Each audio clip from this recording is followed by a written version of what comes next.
Engineer Lee Biwa.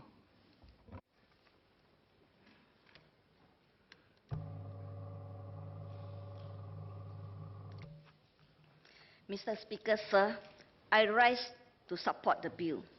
It is indeed regrettable that in our effort to improve the mobility of residents and encourage people to enjoy the outdoors without relying on the use of traditional transport like motor cars and other petrol or diesel vehicles, we are today confronted with another set of problems. The issues that confront us is clearly placed into two categories. First is the lack of civic-mindedness on the part of those who use these new generation mobility devices. And two is the lack of strategic and forward planning on the part of the transport authorities in allowing the owners of these personal mobility devices free rein to the public pathways and pedestrian walkways. I feel compelled to say this of the authorities as I read the bill, which states registration of registrable personal mobility devices, purpose of this part 528A. The purpose of this part is to provide for the registration of personal mobility devices, to enable the use of personal mobility devices on public paths to be regulated for reasons of safety and law enforcement. Yes, we should have thought of safety long before these 20 to 40 kg missiles go crashing into innocent pedestrians. Now we are constantly playing catch up, though I would say it is better than turning a blind eye or a deaf ear to the public outcry for protection against those who use their PMD recklessly. Many residents told me that it is no longer safe to walk in Singapore. They say that they can be knocked down by PMD, by bicycles, anytime, anywhere. Are we too hasty to be car-like when the mindset of our people and the infrastructure is not ready? The Active Mobility Act seems to favor cyclists and PMD users to refrain from cycling through these narrow passages. From time to time, there's joint enforcement action by police and town council. And this is to ensure the safety of our residents at common space. And recently, one resident challenged our enforcement action when he was issued with a ticket. He said he worked in LTA and he is in active mobility team, and he knows that all these no cycling signages no longer legal, no longer applicable. In short, what town council is doing, tak pakai. Safety. I think we should have heavier penalties for offenders who ride recklessly and cause serious injury to the victims. I don't think the proposed fine of $2,000 or to imprisonment for a term not exceeding 3 months or to both under Section 28(3) is adequate. The penalties must have a stronger bite to wake up the would-be offenders.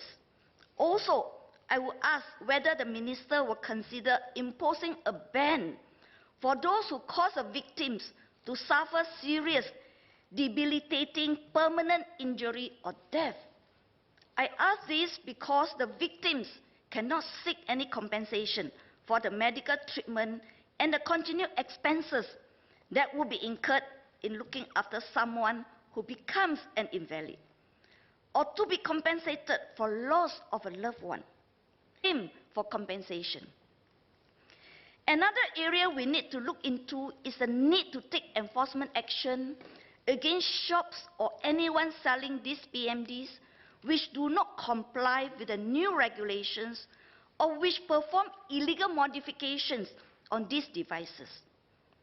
A strong enforcement action must be done to swoop on these outlets, some of whom may still be holding stocks or devices which don't comply with the law, some operate out of HDB flats. Another area that I want to raise is, what about those who use their handphones when they are riding on their PMDs?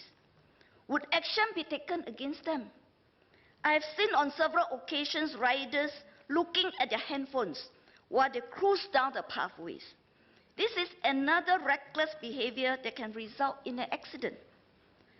I will also point the effectiveness of the PMD braking system, where the minister restricts this pillion riding. And quite often, I see very young kids, barely 6 to 8 years old, riding as pillion on PMDs. Shouldn't we protect these young kids? And I think it is also timely to remind all PMD users as well as drivers of motor vehicles that they should observe the traffic rules and take precaution when on the road, at traffic light junctions, or near pedestrian crossings. This also applies to pedestrians. They should not take for granted that the other party knows or will do what you think they would do to give way or to have right of way. Road safety and precaution must be practiced by everyone. Another question I would like to raise is, would this apply to those using PMDs in the interest of the public? In fact, it may be important for the riders to be sure they are able to manage their PMD or motorized wheelchair for their own safety, especially if they have weak eyesight or are on medication which can impair their judgment or cause drowsiness. Recently, there was one accident. The rider rode the PMDs down a flight of staircase and injured himself. And when sent to hospital, it was found that actually he's dementia. Next, I'd like to ask under Section 20, is it the onus of the owner to declare that he does not intend to use it outside his house, and so he can sort of hang up his PMD?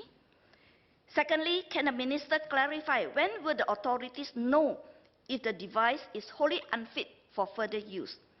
After all, the device is not subject to any annual inspection. Mr. Speaker, sir, Chinese, please. 所以说，迟到好过没到。很高兴，终于有法律来管制这些助行工具或 PMD。不过，我认为有几个方面还是需要更严厉的法律。例如，现在违例罚款2000元，这足以阻下更多危险行为吗？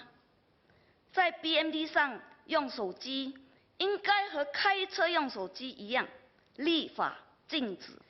之前我们似乎为了赶着要允许这些助行工具，而忽略了设施还没有准备好，因此危及了行人。就算现在法案还是有一些没有考虑到的地方，希望能尽快改正，保护大家的安全，尤其是行人的安全。Thank you, Mr. Speaker.